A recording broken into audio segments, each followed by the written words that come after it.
I stood in the hospital corridor, watching my brother's face drain of color as the doctor delivered the news. His wife needed a transfusion of AB negative blood within the next 12 hours, or she wouldn't survive the emergency surgery. The rarest blood type.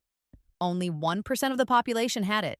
We've contacted every blood bank in a 300-mile radius, the doctor said grimly. There's nothing available. We're putting out an emergency call, but he shook his head. My brother Marcus collapsed against the wall, his designer suit crumpling. The same brother who, just 6 months ago, had stood in our father's study and declared me dead to the family. The same brother who'd orchestrated my complete disinheritance, leaving me with nothing but the clothes on my back. I pulled my phone from my pocket and glanced at my recent blood donation card photo. AB negative, of course. Marcus hadn't noticed me yet. He was too busy sobbing into his hands while his wife's parents tried to comfort him.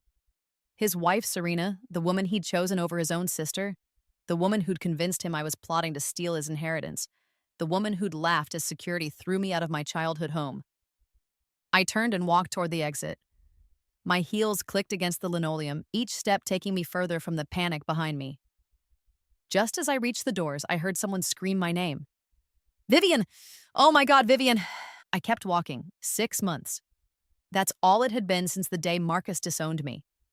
But I'd lived through this timeline once before, and I knew exactly what was coming. In my first life, I'd rushed to save Serena without hesitation. I'd given my blood, saved her life, and hoped, pathetically hoped, that Marcus would finally see my worth. He didn't. Instead, Serena had convinced him that I'd only helped to manipulate them, to worm my way back into the inheritance.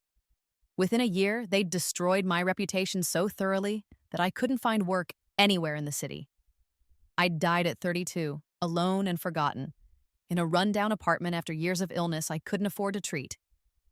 Then I woke up again, 6 months ago, on my 25th birthday, the same day Marcus had planned to disown me.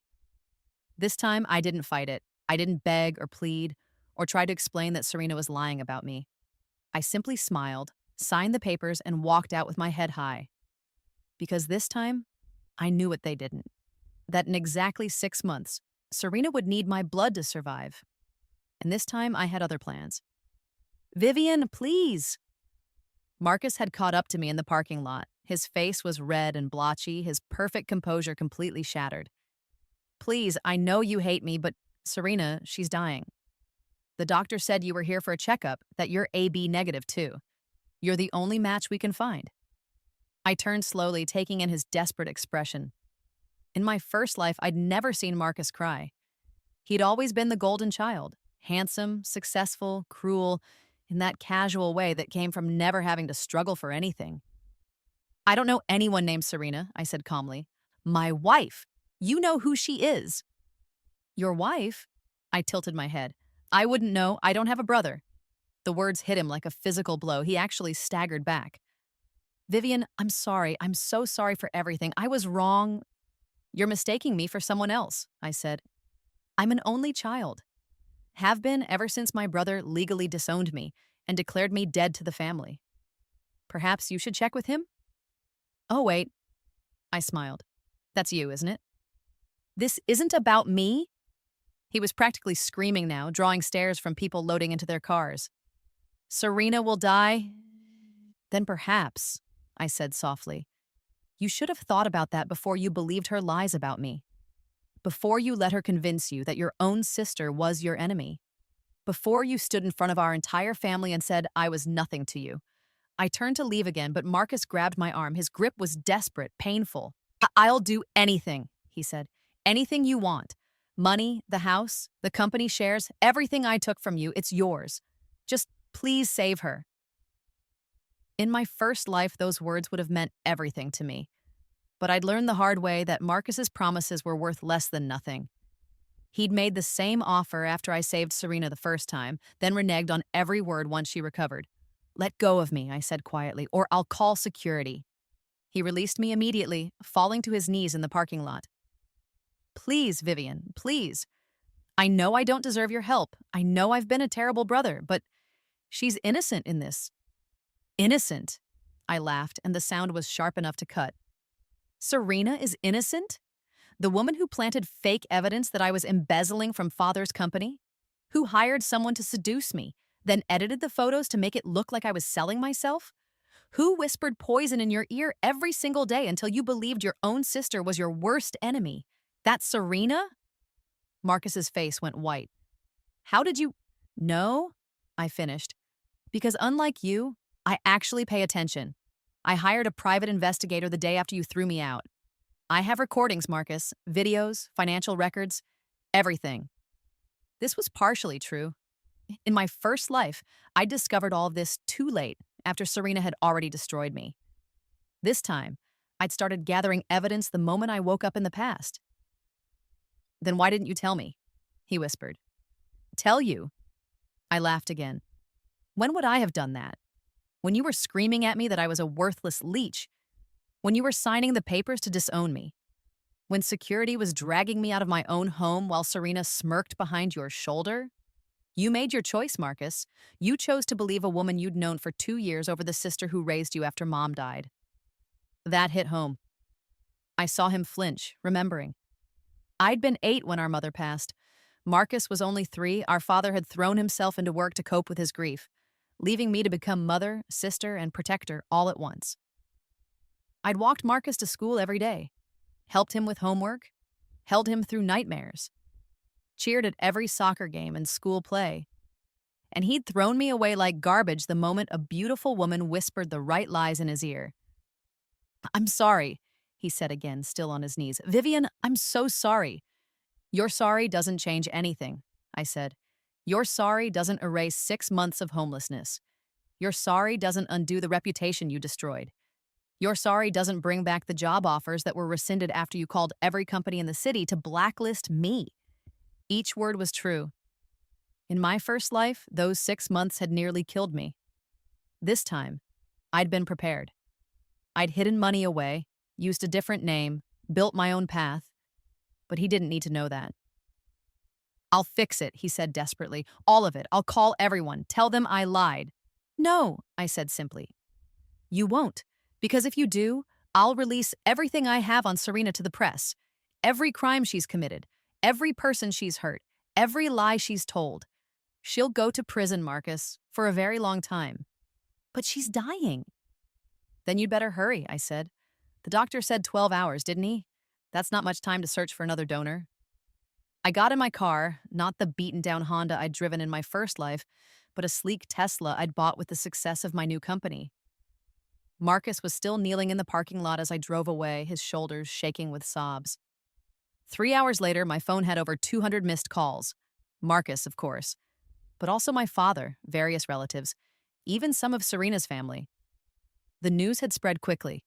The disowned daughter with the matching blood type who refused to save her sister-in-law. I ignored them all and focused on my laptop. My new company, a biotech startup specializing in synthetic blood substitutes, was about to close its Series B funding. Ironic, really. In my first life, I'd started this company after Serena's recovery and inspired by the shortage of rare blood types. It had taken me 7 years to get it off the ground, and by then, I was too sick to see it succeed. This time, I'd started the moment I woke up in the past. 6 months of 18-hour days, leveraging every connection I'd secretly maintained, every piece of knowledge from my previous life. We were on the verge of a breakthrough that would make traditional blood donations obsolete for emergency surgeries, but not in time to save Serena. That technology was still 3 months away from human trials. My phone rang again. This time it was my father. I'd been expecting this call. Richard Chen was not a man who accepted defiance, especially from the daughter he'd written off as worthless years ago. But he was also pragmatic. Serena was the wife of his heir. Her death would be inconvenient. I answered on the 5th ring. Vivian. His voice was cold, controlled, nothing like Marcus's desperate pleading. Mr. Chen, I replied, matching his tone. I wasn't aware we were on speaking terms. Don't be childish. You know why I'm calling. I assume it's about your son's dying wife, though I'm not sure why you're calling me. I'm nobody to you, remember? You made that quite clear when you signed the papers disowning me. There was a pause. In my first life, I'd never stood up to my father. I'd been too desperate for his approval, any scrap of affection he might throw my way. What do you want? He asked finally. Nothing you're willing to give. Try me. I laughed. All right. I want you to admit publicly that you were wrong about me, that you chose Marcus over me not because he was better or more capable, but because he was male. I want you to acknowledge that every achievement Marcus has claimed was built on work I did behind the scenes. I want you to tell the truth about why Mom really died. Silence, long and heavy. You know I can't do that, he said finally. Then we have nothing to discuss. Vivian. Goodbye, Mr. Chen. I hung up. The phone immediately started ringing again, but I turned it off. Let them panic. Let them scramble. Let them feel for once what it was like to be powerless. The truth about my mother's death was something I'd discovered in my first life, hidden in her medical records and old emails. She hadn't died from complications after a routine surgery, as we'd been told. She'd died because my father had refused to pay for the experimental treatment that could have saved her. Too expensive, he'd said. Too risky. Better to let nature take its course. The same man who now had the audacity to demand I save his daughter-in-law. I spent the next 3 hours in my office reviewing contracts and finalizing deals. My assistant, Jennifer, kept shooting me concerned looks. She knew about my family situation. I'd hired her specifically because Serena had gotten her fired from her previous job on false accusations. The news is starting to pick it up, she said quietly, showing me her tablet. The headline read, Heartless Sister Refuses to Save Dying Woman. Of course. They'd already started spinning the narrative. Poor Marcus and Serena, victims of a vindictive sister's grudge. No mention of the disownment. No mention of the lies and manipulation. Just another story of a selfish woman letting someone die out of spite. Should we release a statement? Jennifer asked. No, I said. Let them talk. The truth has a way of coming out. But your reputation will survive this, trust me. In my first life, I'd learned that reputation was worthless if you were dead. This time, I had bigger plans than worrying about what strangers thought of me. My phone, still off, was probably melting from the number of calls coming in. But there was one call I was waiting for, and it would come through a different channel. At exactly 4 p.m., my office phone rang. Jennifer answered, then looked at me with wide eyes. It's St. Mary's Hospital, she said. They say it's urgent. I took the call. Miss Chen? The voice was professional, clinical. This is Dr. Patterson from St. Mary's Emergency Department. We have a critical patient who needs AB negative blood. We understand you're a match. I'm sorry, I interrupted, but I'm not eligible to donate. I have a rare blood disorder that makes my blood unsuitable for transfusion. There was a pause. Miss Chen, our records show you donated blood just last month. To a research facility, I said smoothly, for synthetic blood development. My condition doesn't affect research samples, but it makes my blood dangerous for direct transfusion. I'm surprised my brother didn't mention this. We've known about it since childhood. Another pause. Would you be willing to provide medical documentation? Of course, I'll have my doctor send it over immediately. I hung up and made a quick call to Dr. Kim, a friend from my previous life who owed me several favors in this one. Within an hour, the hospital would have official documentation of a blood disorder that didn't exist but would be impossible to disprove without extensive testing. Let Marcus explain to Serena's family why he never mentioned his sister's supposed blood disorder. By hour 8 of the 12-hour deadline, the media circus had reached fever pitch. Someone, probably Serena's mother, had leaked the story to every major outlet. The narrative was simple and damning. Heartless sister refuses to save dying woman over family feud. They'd even found an old photo of me and Marcus from college when we'd still been close. The contrast was striking. The loving siblings then, the bitter enemies now. What they didn't show was the photo from 6 months ago, when security had dragged me out of my father's house while Marcus watched, or the email he'd sent to every major company in the city warning them not to hire his mentally unstable sister, or the social media posts Serena had made calling me a gold-digging whore who'd tried to seduce her husband. But I had all of those and more. Jennifer knocked on my door. There's someone here to see you. She says she's Serena's sister? Interesting. In my first life, I'd barely interacted with Lisa, Serena's younger sister. She'd been away at college during most of the drama. but I remembered her visiting Serena in the hospital after the successful transfusion, looking uncomfortable and distant. Send her in, I said. Lisa entered, and I was struck by how different she looked from Serena. Where Serena was all sharp angles and predatory beauty, Lisa was softer, more genuine. She looked exhausted and conflicted. Thank you for seeing me, she said, sitting down across from my desk. I know you have no reason to. You're right, I said. I don't. So why are you here? She took a deep breath. I wanted to apologize for everything Serena did to you, and to tell you that I understand why you're refusing to help. I raised an eyebrow. This was unexpected. Lisa continued, Serena is my sister, and I love her, but I know what she is, what she's capable of. She's done the same thing to me, to others. The lies, the manipulation. I've watched her destroy people for fun. And yet you're here to ask me to save her anyway? No, Lisa said, surprising me again. I'm here to give you this. She pulled out a flash drive and set it on my desk. What is it?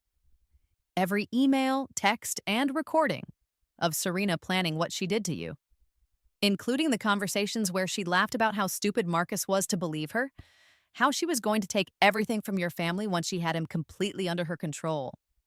I stared at the drive, then at Lisa. Why? Because whether you save her or not, the truth should come out, and because... She paused, seeming to struggle with the words. Because I found out she was planning to do the same thing to me. Once she had full control of your family's money, she was going to cut me off. Say I was unstable, have me committed. I found the forged psychiatric evaluations on her computer. And you're giving this to me now, when she's dying? Lisa met my eyes. I'm giving this to you because it's the right thing to do. What you do with it, whether you save her or not, that's your choice. But Marcus and your father should know the truth about who they chose over you. She stood to leave, then paused at the door. For what it's worth, I read the real psychiatric evaluation she had done on you. The one she hid from Marcus. It said you were one of the most psychologically healthy people the doctor had ever evaluated. Strong, resilient, compassionate despite trauma. Everything Serena pretended to be but wasn't. After she left, I plugged in the flash drive. The evidence was damning. Worse than even what I'd discovered in my first life. Serena hadn't just wanted my inheritance. She'd wanted to destroy me completely, then move on to everyone else in both families until she had everything. There was even a recorded conversation from 3 days ago when she'd been healthy and laughing with her lawyer about how she was going to convince Marcus to have me arrested on false charges. I made several copies of everything, then called my lawyer. Hour 10. The calls had stopped, replaced by an eerie silence. Either they'd found another donor or they'd given up. I was betting on the latter. I was proven right when Jennifer knocked again. Marcus is here. He looks rough. Send him in. Marcus entered, and rough was an understatement. He looked like he'd aged 5 years and 10 hours. His suit was wrinkled, his hair disheveled, his eyes red and swollen. She's dying, he said without preamble. The doctors say she has maybe 2 hours left. I'm sorry to hear that, I said, and I meant it. Not for Serena, but for the waste of it all.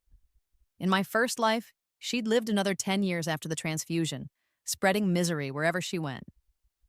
I know about the blood disorder, he said. The one you supposedly have. Supposedly? Dr. Kim is Serena's cousin's husband. He told me the truth, that you paid him to fake the documentation. I shrugged. Prove it. I don't need to prove it. I know the truth. You could save her, but you're choosing not to. Just like you chose to believe her over me. Just like father chose you over me. Just like mother chose death over fighting. We all make choices, Marcus. He flinched at the mention of our mother. That's not... Mom didn't choose to die. Didn't she? I pulled out a folder I'd been keeping for this moment. Medical records, financial statements. Dad had the money for her treatment. He chose not to spend it. And Mom chose not to fight him on it. She chose to die rather than stand up to him. Marcus took the folder with shaking hands, scanning the documents. His face went from white to green. This can't be real. It's real, just like Serena's lies about me were real, just like your betrayal was real. just like my pain for the last 6 months has been real. I stood up, walking to the window that overlooked the city. You want to know the truth, Marcus? I could save Serena. My blood is perfectly healthy. But I won't. Not because I'm heartless, but because I know exactly what she is and what she would do if she survived. You don't know. I do know. I turned back to him and handed him the flash drive Lisa had given me. Your wife was planning to destroy you too, eventually. Listen to the recordings, read the emails, look at the evidence. Then tell me if you still want me to save her. He stared at the drive like it was a poisonous snake. You're lying. This is fake. The same way the evidence against me was fake? The difference is you can verify everything on that drive. The metadata is intact. The recordings are authenticated. The emails can be traced back to her accounts. If you choose not to look, that's on you. But don't say I didn't warn you. Marcus pocketed the drive but didn't move to leave. Even if it's true, he said quietly, she doesn't deserve to die. Neither did I replied, but that didn't stop you from trying to destroy me. I never wanted you dead. No? Then what did you think would happen when you took everything from me? When you blacklisted me from every job? When you turned our entire family against me? Did you think I'd just magically survive on good wishes and air? I thought you'd come crawling back. Apologize. Admit what you'd done. Admit to lies? I laughed bitterly. Apologize for crimes I didn't commit? You wanted me broken, Marcus. Subservient. Under your control. Well, congratulations. You broke me.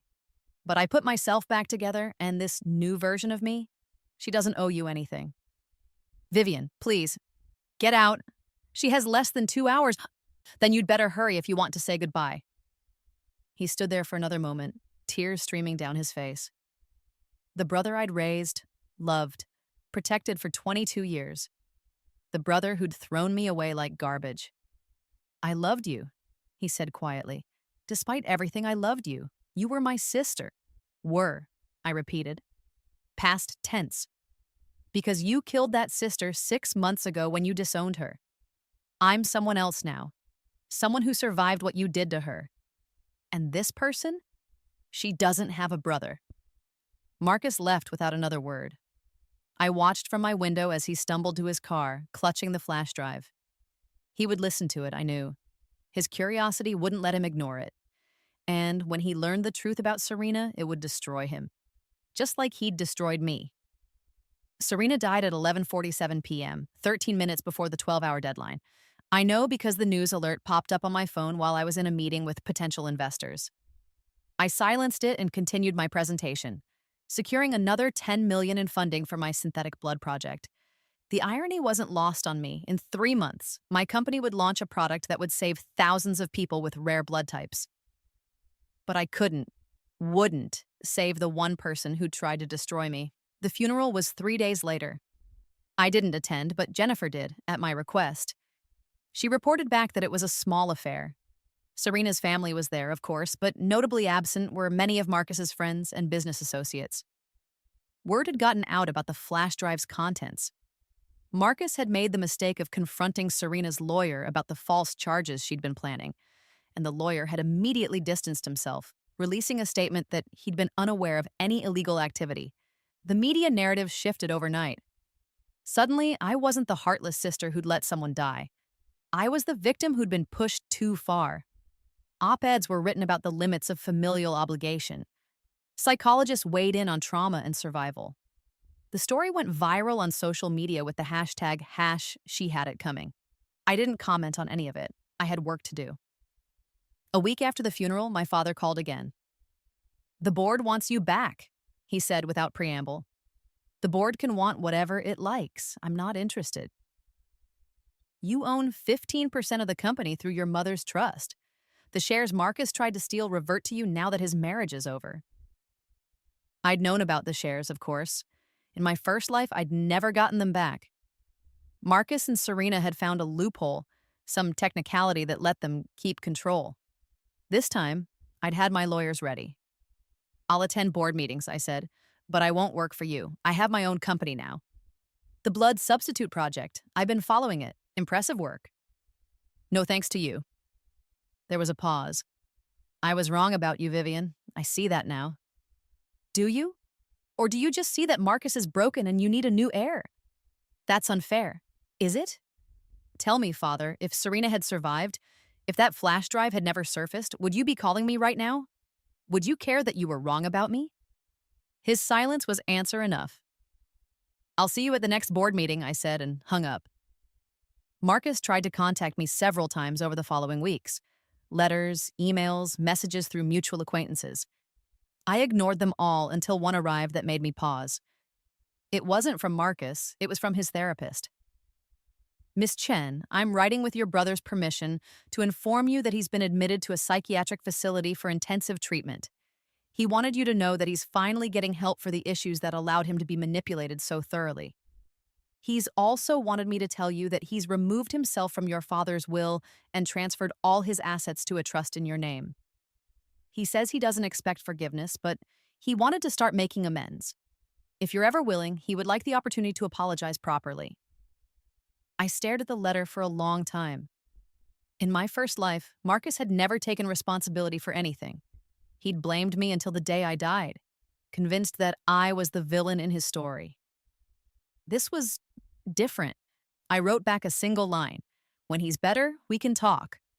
It wasn't forgiveness. It might never be forgiveness, but it was a start. 3 months later, my company launched Synthife, the first commercially available synthetic blood substitute for emergency transfusions. The first batch included a specialized version for AB negative blood types. We donated 10,000 units to hospitals across the country. The launch event was massive. Press, investors, medical professionals from around the world. My father attended, sitting in the front row, trying to look like a proud parent. I ignored him. Jennifer had outdone herself with the presentation. Statistics, testimonials, live demonstrations. But the moment that silenced the room was when I stepped up to the podium. 3 months ago, I said, someone died because there wasn't enough AB negative blood available for an emergency transfusion. That person was my sister-in-law, Serena Chen. I had the matching blood type. I could have saved her. I chose not to. Gasps rippled through the audience. Even though the story had been public, hearing me admit it so baldly was shocking. I chose not to, I continued, because Serena Chen had systematically destroyed my life. She turned my family against me, had me disowned, left me homeless and blacklisted. She was planning to have me falsely imprisoned. So when she needed my blood to survive, I said no. The room was dead silent. I tell you this not to justify my decision, but to illustrate a point. Our medical system should never put someone in the position of having to choose between saving their abuser and protecting themselves. No one should die because the only matching donor is someone they've wronged. No one should have to make the choice I made. I gestured to the screen behind me, showing vials of synthetic blood. Synthife ensures that no one ever has to make that choice again. It's universal, immediately available, and removes the human element from emergency medicine. It saves lives without requiring sacrifice from those who've already sacrificed enough. The presentation continued, but I could see the impact of my words. This wasn't just about medical innovation. It was about autonomy, about the right to say no, about survival, not just physical, but emotional and psychological. After the presentation, Lisa approached me. She looked healthier than she had 3 months ago, more confident. Thank you, she said simply. For what? I didn't save your sister. No, she agreed, but you saved me. After everything came out about Serena, I finally got therapy. I realized how much she'd damaged me too. And seeing you refuse to be her victim anymore, it gave me permission to stop being one too. She handed me an envelope. I'm starting a foundation for victims of family abuse. I'd like you to be on the board. I took the envelope. I'll think about it. As she walked away, I noticed Marcus standing by the entrance. He looked different, healthier maybe, though still fragile. He didn't approach, just raised his hand in a small wave. I nodded back. Once. 6 months after Serena's death, I stood in my childhood home for the first time since being thrown out. My father had died suddenly, a heart attack at his desk, working late as always.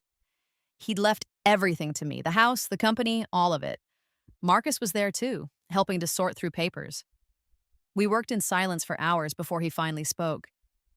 I dream about her sometimes, Serena, but they're not good dreams. They're nightmares where she's still alive, still lying, still destroying everything she touches. She was sick, I said, surprising myself with the neutrality in my voice. A narcissist, probably a sociopath. She couldn't help what she was. But I could help what I did, Marcus said. I chose to believe her. I chose to hurt you. I chose wrong.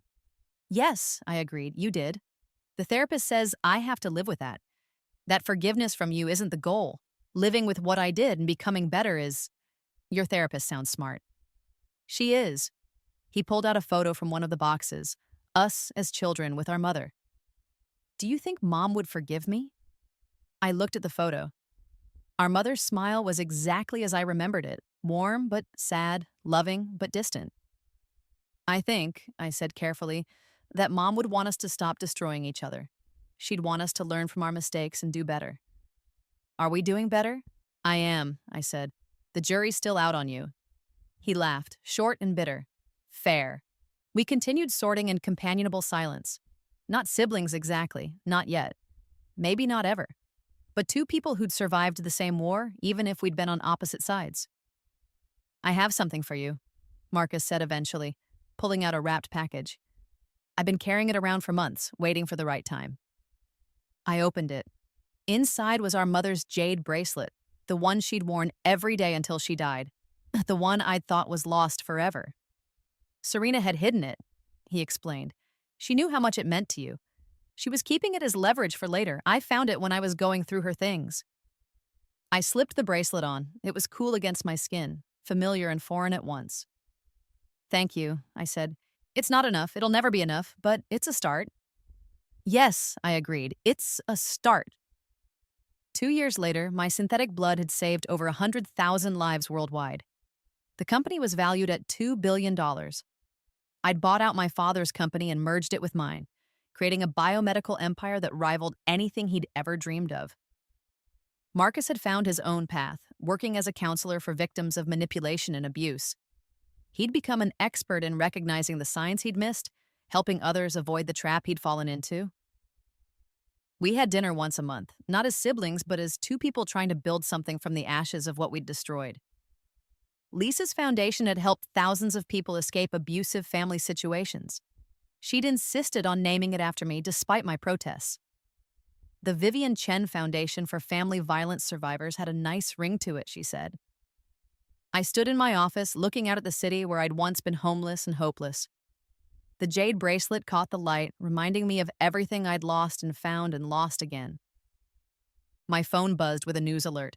Another breakthrough in synthetic blood technology, this time from a competitor. Good.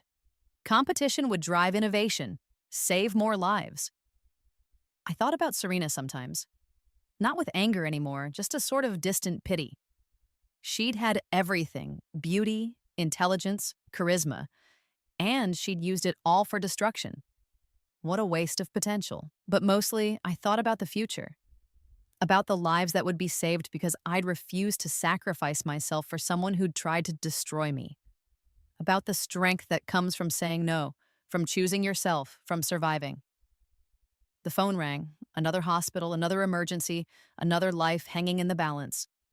But this time, they wouldn't need to beg someone for their blood. They wouldn't need to weigh moral obligations against personal trauma. They'd simply open a refrigerator, pull out a vial of synthetic blood, and save a life. No drama, no revenge, no choosing between salvation and self-preservation, and just science, serving humanity the way it should. I answered the phone, ready to help in the way I'd chosen. On my terms, without sacrificing parts of myself I'd fought too hard to reclaim. Synthife Technologies, Vivian Chen speaking. How can we save a life today? The circle was complete. I'd been reborn, I'd survived betrayal, I'd refused to be a victim, and I'd built something from the ashes that transcended revenge. I'd won. Not by destroying my enemies, but by making their destruction irrelevant to my success. And that, more than anything else, was the sweetest victory of all.